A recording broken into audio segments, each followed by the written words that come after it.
Okay, so, it's funny. All right, 5 o'clock, we'll start the meeting.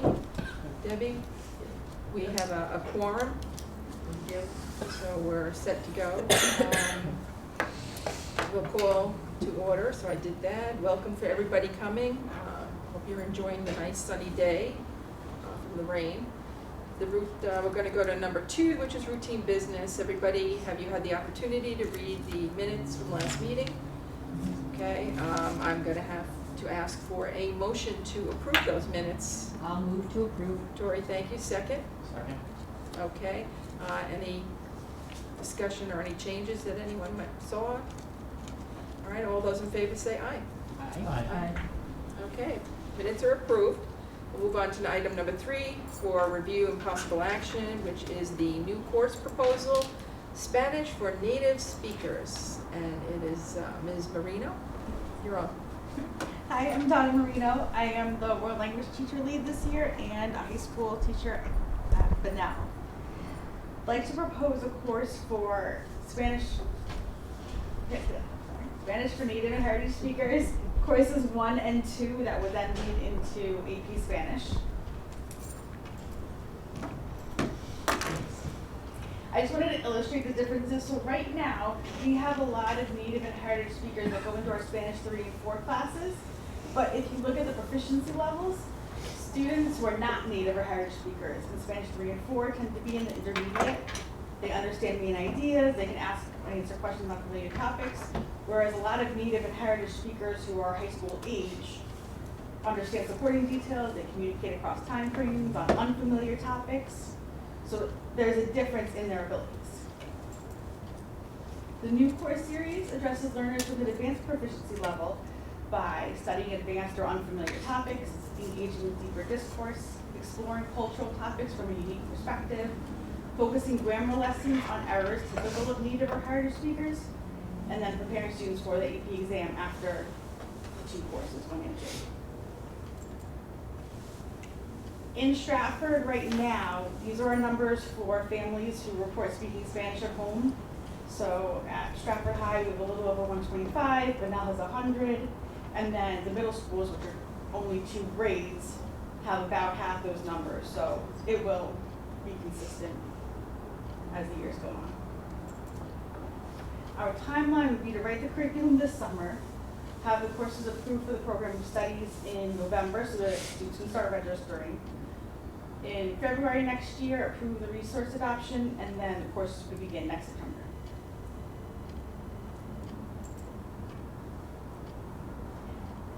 Expenses would be curriculum writing and course-specific materials, $900 for 1 course, $1,800 for both. Instructional materials would be new, but a lot of them would be supporting students who are currently enrolled in Spanish 3 or 4. So financially, it would come out of that budget. And then overall, we've seen an increase of students taking the AP Spanish exam.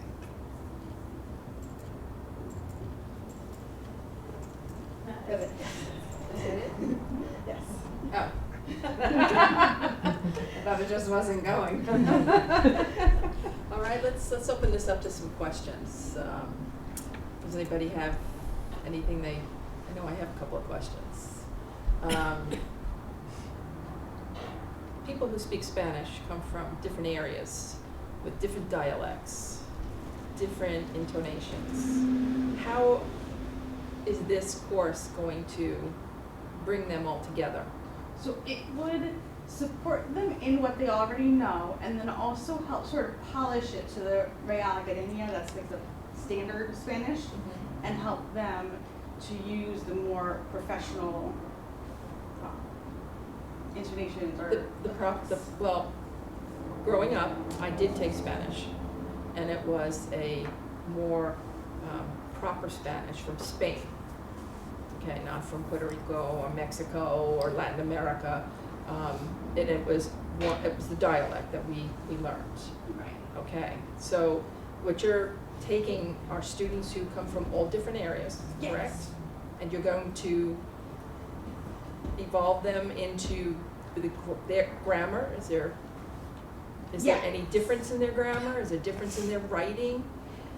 There's a difference depending on their background with the language also, you know, have they grown up here, have they gone to school in their home country, so their Spanish will be at different levels, either way, but also, yes, from the different countries, they'll come from different dialects. They can use it to communicate, and then also we'll teach them proper spelling, proper pronunciation for certain things, the correct conjugations. So I see that the idea is to replace a Spanish 3 and a Spanish 4 course with these, right? Sections? Section, right? Yes. Yeah, sections. I'm sorry, that's what I mean. Yes. And I just wanted to ask, because I'm not familiar with it, how different is this from, say, Spanish 4? Because I'm not familiar with what this would offer that Spanish 4 doesn't. More can be done with the language. They can Okay. have deeper conversations, they can have debates. They don't need to prepare as much as Sure. a native English speaker would. And since it's replacing one of those sections, is there any expectation that students who might be really advanced in Spanish 3 might jump over to this course? Like, I'm thinking about demand for the courses, like if there's one less section of 3 and 4, when students are making schedules, is it, cross-compatible in that way? No, we would Yeah. still have a Spanish 4 honors Oh, for yeah, of those course. students. Right. Okay. And then we would have a proficiency exam for students who wanted to take the native speakers course. Oh, okay, I'm sorry, I must not have picked up on the proficiency exam. And I Okay. might not have mentioned it either. Yeah, so no, that makes sense. So if a Yes. student is taking, say, Spanish 3, Yes. and they're saying, hey, I don't want to go to Spanish 4 next year, I want to try the native speakers, they could actually take the proficiency exam and jump from Spanish 3 into native speakers if they passed it. I know that might not be the Actually- design, but is that something that could happen? That's an interesting question. I'm going to say no because Okay. they wouldn't be advanced enough. Okay, It's, I guess Hypothetically, the I question guess. would be, how do you measure if they're advanced enough? right, I And mean, if there's the proficiency, then I guess how do you decide who is permitted to take that proficiency exam and who's not, to be able to place them? they would have to be advanced. And most Spanish 3 and 4, they're really more intermediate. So I would not expect them to get advanced. Okay, But I guess there's no reason to bar them from taking Right, the exam and right. trying. okay, Yeah. makes sense. You have a question? What is the current pathway at the middle school for the native and heritage speakers? Do they offer these courses We don't. at the, No, we don't have anything there yet. No. because they do take, there is a placement exam, right? So what does, We have Spanish in 7th grade and Spanish in 8th grade. If you have passed both 7th and 8th grade, then you get the 1 credit and you can start high school at Spanish 2. If you took a reading class and you didn't take Spanish one of those years, you can't go into Spanish 2. You have to kind of take you have to do Spanish 1. And so you also don't get the credit. But we do offer a 1A class where if you took reading and you are, it's kind of like a bridge between 1 and not, where kids are taking it, and that kind of helps them because the kids who had taken Spanish without the 1A were struggling because they hadn't had that first year, and they were jumping into it with 8th graders who had already taken it. So the 1A is like it's for 8th graders, but it's for 8th graders who took reading the year before. I don't know if that answers your but question. then there's a test that they can take in 6th grade if they're a native speaker? I don't know Or about something. that. There was a test given last year. And did that place them or just for information? It placed some students in 2A in 7th grade. So there's a state test to say whether a Not a person state test. Dr. on it. Diorio, do you recall what the test is in elementary school that sixth graders take? Well, it's not a state test. No, I it's think not a state something test. we created because I think it derived, if I'm not mistaken, from the dual language. We started in So K, it's we've seven, reached 6, and then they were Right. like, uh-oh, what do we do with them now? Right. Because they have all this knowledge, so that's why that was created, I believe. for- Right. So this in With other turn would then students. help those students Keep as they going. get to high school. Because my son is, he's actually in your class. He's a freshman at Bunnell, and when he left Chapel, I don't recall him taking a placement test to go into Spanish. And so now, as a freshman, he's in Spanish 2, but that's because he took Spanish 1 in 7th grade, passed it in Spanish. It's what it would be equivalent to Spanish 1 in high school. They just separated across the 2 years in middle school, which is why you come in with the 1 credit for that class. So is this like just an enhance of what already exists to make a better continuity going forward? Or is this truly a new course? It's a new course at the high school level, And it requires reading, writing, speaking and listening. and conversational, Yes. beyond conversational. You know, not asking to where's the bathroom, but, you know, you can walk into a business office and have a conversation. Right, that would be our goal. That's your goal for this Yeah. course.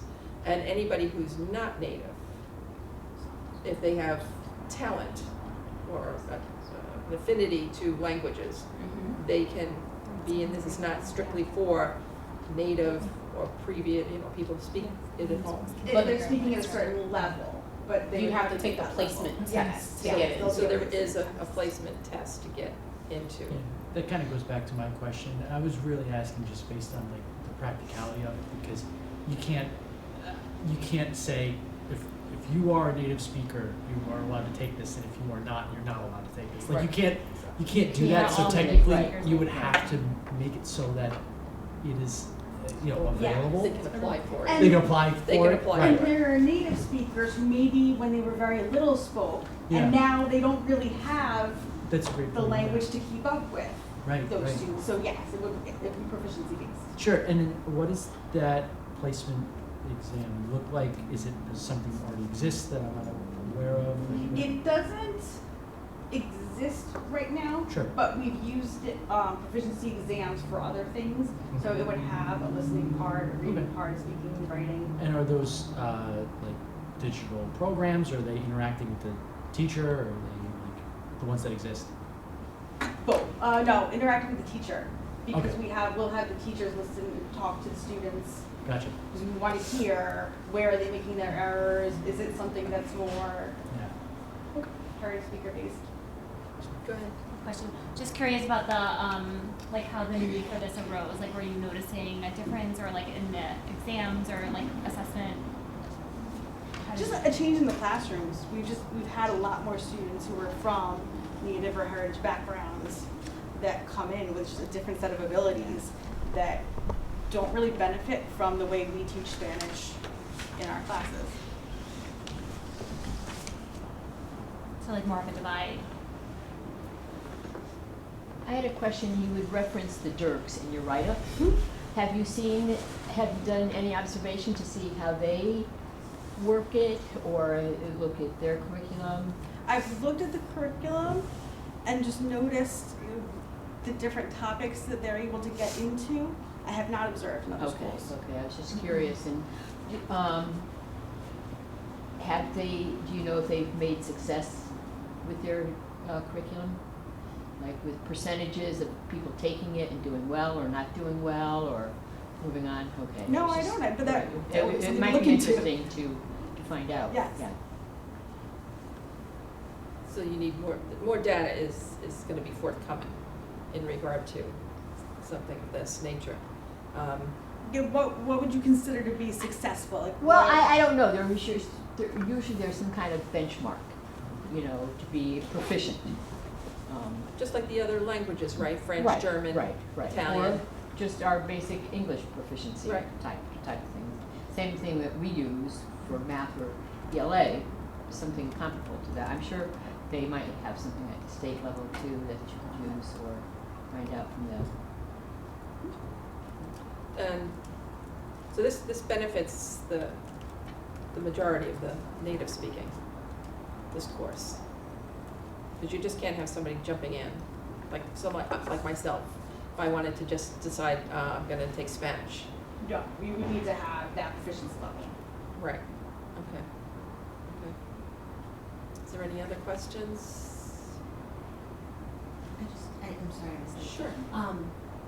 But this was also to meet the needs of, correct, our students who have been in the dual language program since kindergarten, who were That was my understanding. right, so, this is for those children who are now in 7th grade, who are in a Spanish 1 or a Spanish 2, who are fluent, who need to be challenged because it is not meeting their need, that this was supposed to be put into place in preparation for them reaching the middle school. Okay. I think those students have to take a proficiency test still, even after that, to be placed. Right, but is- Yes, that was, potentially, yes, it could. well, that was the plan for why this was done, to meet their needs. It's still not on the middle school level though. No, I know, that's my So point. I guess that's the goal. That was the We're goal. preparing for when Got it. they, So when next would year those they're in kids 8th be grade. eligible to take this in 9th grade? Those kids Yes. could potentially take this in 9th grade. Yes. Correct. Isn't this where? For 2026, they They'll will be be in- freshmen. Yeah, They'll be in ninth grade. This is not. 25, this next school 26. year. Right, but those, Which is why this coming year they'll be creating, or starting That this leads summer. me to another question then, which is I think a great idea, if an 8th grader going to high school who has been in the dual language program does pass the proficiency and can get into Spanish 3 as a freshman, where does that leave them like junior year, senior year? Because if they do Spanish 3 freshman year, Spanish 4 sophomore year, are they done? There's So there is AP, okay. And we have to talk also, like, it's come up in our department conversations, having a Spanish 5 instead of AP, or having something else, another ECE class after the AP, Got it. if they're taking AP as juniors. Okay. So that will be a future meeting that Yes. you guys approve. Hopefully approve. So this is really a new course that phase 1. And then there'll be a phase 2, and then a phase 3, more or less. Because if, as you're saying, if a student comes in and is extremely fluent as a freshman, don't you require so many years of a language, foreign language in order to graduate? 1 year. 1 year. It's only 1 year. language. Oh, God, we had 3. Well, So, to graduate, different colleges require different things, Yeah, but yeah. to graduate at Connecticut High School, it is 1 year of world well, that's why language. I'm from New York, so we had to have 3 years. In those regions. So I guess that's why my thinking is a little skewed here. So yeah, so I guess then that doesn't affect Connecticut graduation requirements and stuff. Yeah, and it's what do they do afterwards? Can they go into another language from this? Oh, yes. Okay, okay. All right. Any other questions? Do you have an idea of the type of curriculum you're gonna write? What are the components gonna be? Obviously, writing, reading, speaking, listening. And themes. Grammatical. And whatever, so it would be thematic based, like the Okay. environment, or debating school lunches, or things like that, that they can like, dive into, that'll interest them, that they can really. But you'll weave all those other components into the Right. interest. And this is only gonna take the summer to write it? That's our plan, yeah. Or into next, I mean, we have all next year. Right, you have all next year to do Okay, it. till January. Okay. All right. Does anybody else have any? No? Okay, we do have a quorum. It requires a motion if we want to send this to the the full Board of Education for approval or disapproval. So I'm assuming from discussion, it would I'll be move approval. to send it with a favorable approval. Okay, there's a second, Andrews? Yes. Okay, any further discussion, just in case something popped up? Okay, we need a roll call vote. Tori, do you want to start? I'll Lisa, start. I'm sorry, Lisa. Yes. Yes. Yes. Yes. Yes. Yes. And I'll make that unanimous.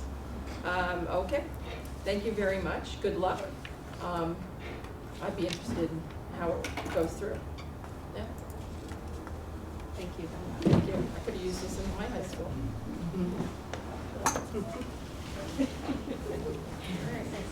All the forms are done, as far as I can see. Okay, going forward, we're going to item 4. This is the Her Royal Majesty, HMH Next Steps Update. Yeah, just thought it was a good time to give everyone an update of where we are with HMH and see if you have any questions, or with the remaining months of school, anything that you think you would be looking for to support the HMH. So as an update, we've had PD all year, and I think I've shared with you, it's been shady all year. So it really depended on what coach came in from HMH presenting. So some schools got really solid training in it and some did not. And we've been keeping track of the ones who are good. And so we just met with the rep the other day, and our plan is to change it for next year so it's not a crapshoot of who you're gonna get. Right. We're gonna just demand that we have the certain ones, and that they just, so instead of 8 coaches, we're gonna really just pick like 3 that work with our district continuously, so we don't have this anymore. And it's not that it was bad, you know, you always learn from PD, but I felt bad that some schools were getting so much better, you know, feedback Yeah. than others. So, and it made it tricky for which schools got what sufficiently. So we're backtracking now to make sure we can kind of fill all that in, those gaps, if they didn't have a really good PD. So just in case you're hearing anything, it's accurate. Like, it's depends what school they went to, where they got some very positive feedback. And and what did some, so HMH say? they were mortified every time. I mean, it started in August, and I was like, all right, well, maybe it was just, I don't know. Because even the one I sat in for August, I was not impressed with. It was really big on the platform, but not on, you know, what does it look like for 120 minutes? Take us through that. So then we asked for that, and teachers wanted some model lessons. So we said, we brought that in. And again, it really depended who the coach was. Some saw some really solid lessons, and some felt they do a better job, which is confirming for them. So that was good for them, but it wasn't what we paid for. Like, we wanted to see really, how do you take HMH and what does it look like, you know, in these little pockets of time. And some got it and some did not. So And HMH is going to accommodate us? Mhm. Yeah, they said they would, because they were, you Not know. only going forward, is there any other that they can give Well, they- for this making up of? I think they have been, because of that, you know, as we have new students come in classrooms, they've been sending us stuff without Okay. charging us. So they are mortified by it. The reps I speak to are lovely, and they, you know, they feel horrible. And it's, I mean, in all honesty, it's when teachers are out in our buildings, we get a sub, and you cross your fingers, but there's, you know, some days our students are not getting as sufficient. Right. So unfortunately, that did go on a little bit this year, but we're gonna fix it for next year, so hopefully we'll get better PD. And with that, with knowing that, I think it will help support the middle school if we approve it for middle school. Okay. So overview for starting next September is gonna be tight, Right. so that this doesn't take up like a quarter or anything like that. Yep. Um, I mean, my big thing was pulling them out of like, some of the training was during data collaboration time, or the PDs, where they could have went to other more Other solid things, yeah. PD. Yeah. Or data collaboration, you know, we're taking them away from collaborating for something that wasn't stellar, that Yeah. just broke me. I wasn't happy with that. So Good. we're gonna fix it for next year. Also, this summer, we're gonna start backtracking, because I've mentioned to you guys before, we don't have a literacy curriculum. So we are going to, actually before summer, we're gonna post for it and start writing curriculum. The interventionists are all on board to help support that. And I think with that, then we can work on a scope and sequence for HMH. I think the other tricky part with HMH is that they offer so much. And what I've learned this year is I didn't realize how much some teachers are lacking in even knowing really solidly their grade level standards. Because I think if they did, I don't think it would have been as much of a problem when you're, you know, like the buffet table of what to pick off that buffet table. They give you everything because they're Right. catering around the world. Right. But we have to know our standards and know, but to teachers' defense, we also don't have a curriculum. So we're kind of working backwards here, but Okay. we're gonna have a nice curriculum to start the year off. We'll have a nice scope and sequence that will wean off, so we're not expecting every teacher to figure it out on their own. On their own. Yeah. That's good. Can you That talk makes it more about that? equitable. What that mean? What do you mean a curriculum? Like, what We you don't have a curriculum? Like, so what do you? We have been using Just the for a HMH. long time. Yeah, and prior to HMH, Teachers College was our curriculum. It's not really a But now you have curriculum, they're HMH, programs. so But are you that's a looking to like program, tailor which that? is a tool Right.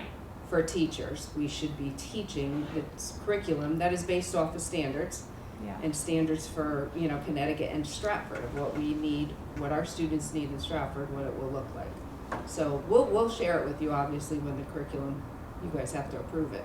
So you'll be able to see the standards are in there, how it relates to Portrait of a Graduate, what materials from HMH, we would pull specific things. And I think it will help teachers to leave on the shelf what they don't need to.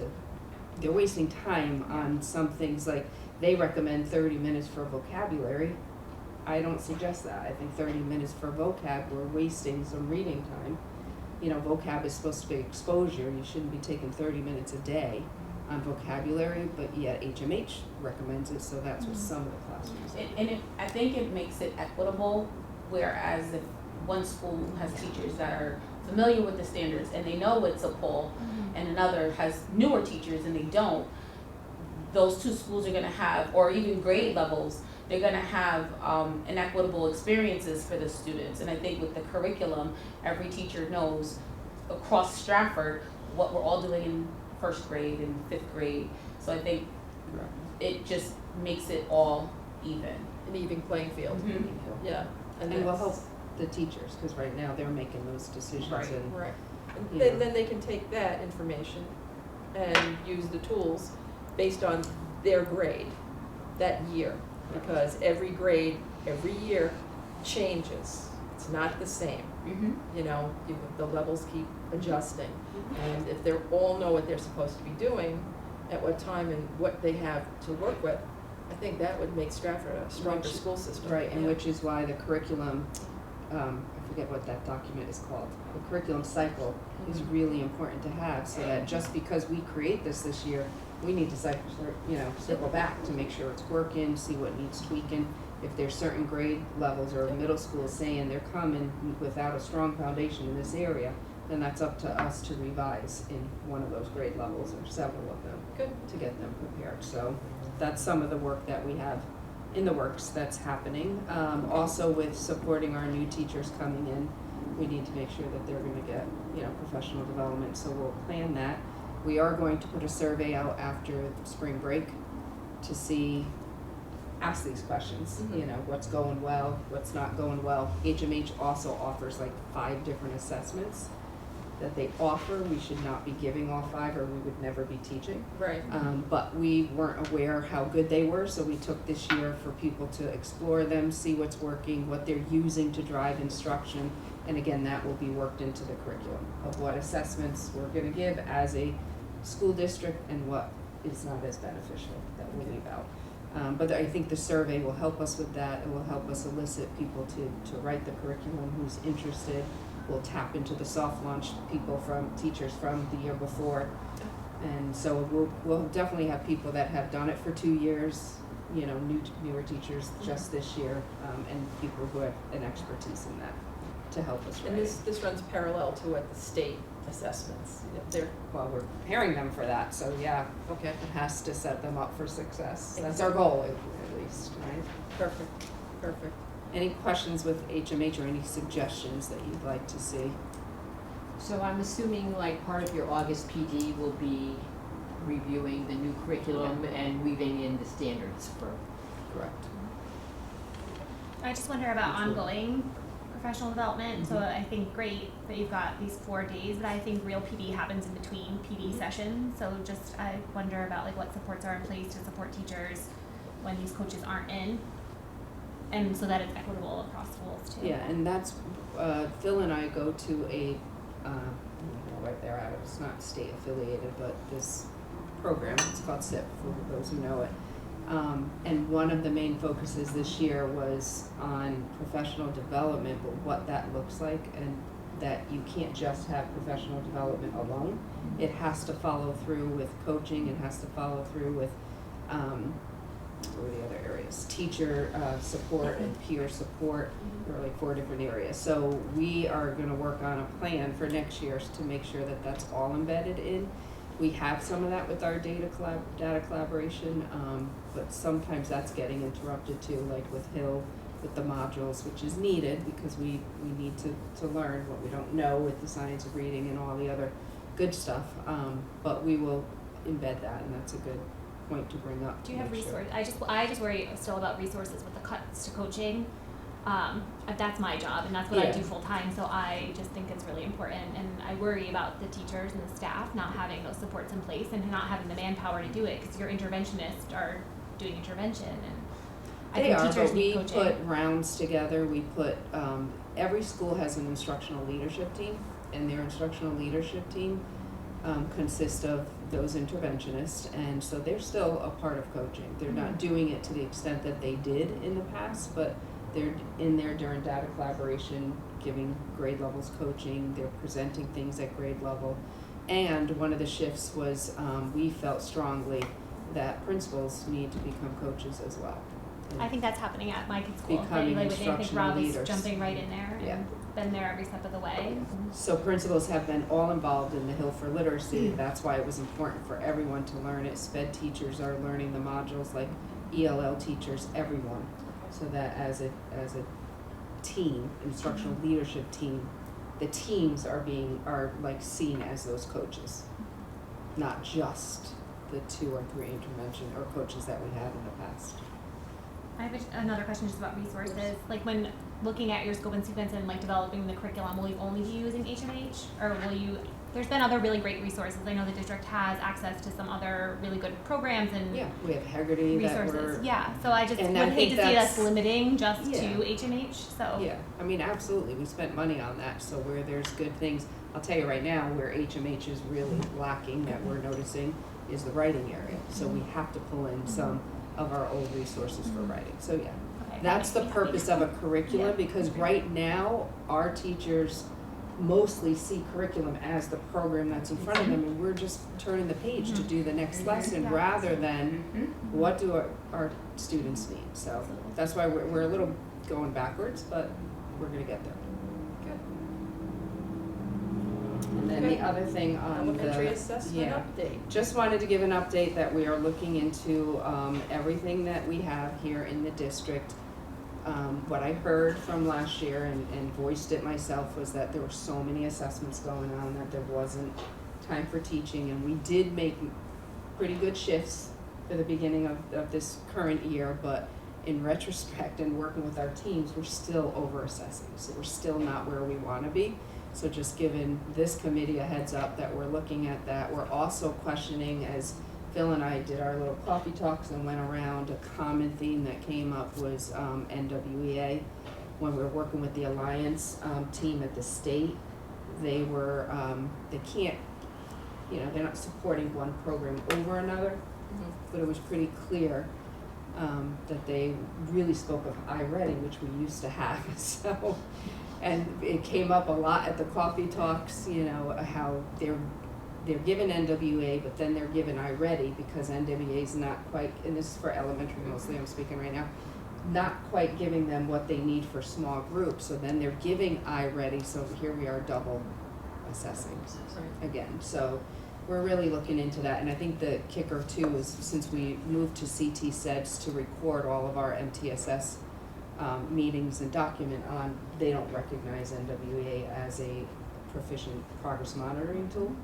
So there's a lot of reasons, so we're looking into NWEA, and we are on a 3-year contract, but we may have a possibility of just removing that extra assessment that teachers have been saying, Yeah. I'm giving it because you're telling us to give it. Right. They're not finding the use, and I'm not saying you wanna add anything. NWEA isn't terrible, and maybe there's more to it that we would need to dig deeper to find, but One of the advantages that we have with iReady is that once that diagnostic is given, and because it's used as a progress monitor and recognized by the state, it also allows for teachers to be able to differentiate towards their students' needs by giving them, here's what your small groups look like based on where they're at. And they align it so well to the standards, so teachers have the resource available through iReady, the program itself, based on that diagnostic. With NWEA, you know, it's difficult to make instructional decisions where it's really not tied to resources like that for teachers. So I think teachers, with what they've been used to using, have found that it was more productive in small group instruction, in meeting the needs of students, you know, as well as being able to identify just based on the standards for those teachers that really do understand the iReady program, where their students are at and where they need to be proficient at each level. So everything that she said, it leads right back to So it's more like what's real the most time. effective or most valid assessment that's meeting our students' needs and that's aligned to the programs that we're using. Okay. And that's important to the students, but, you know, their success, you know. You can't have something that takes a whole school year and you find out, oh, they're not ready. yeah, I think from listening to the teachers and then meeting with the Lions District representatives, and it seems the right thing to do, to look into it a little bit more, so that's on the table. Yeah. And continuing dibbles as far as assessments, but really trying to find a way to streamline more. Like if dibbles is recognized by the state as a screener, could we just give dibbles 3 times a year as our 3, you know, tracking through the year, and then iReady could be used to dig deeper for those students who need more support. Yeah, if you can streamline it, it's better, you So know. we're in the process of figuring that out. Okay, More to come, Great. once we know. thank you very much, I appreciate all that work. Does anybody else have any questions? No? Such an easy group. We're gonna go to 5, which is old business, which we don't have any, because we seem to cover everything right in our meeting and move forward. Then we have no tabled items, number 6 leaves us the last one. Who would like to make a motion to adjourn? motion. Second? Second.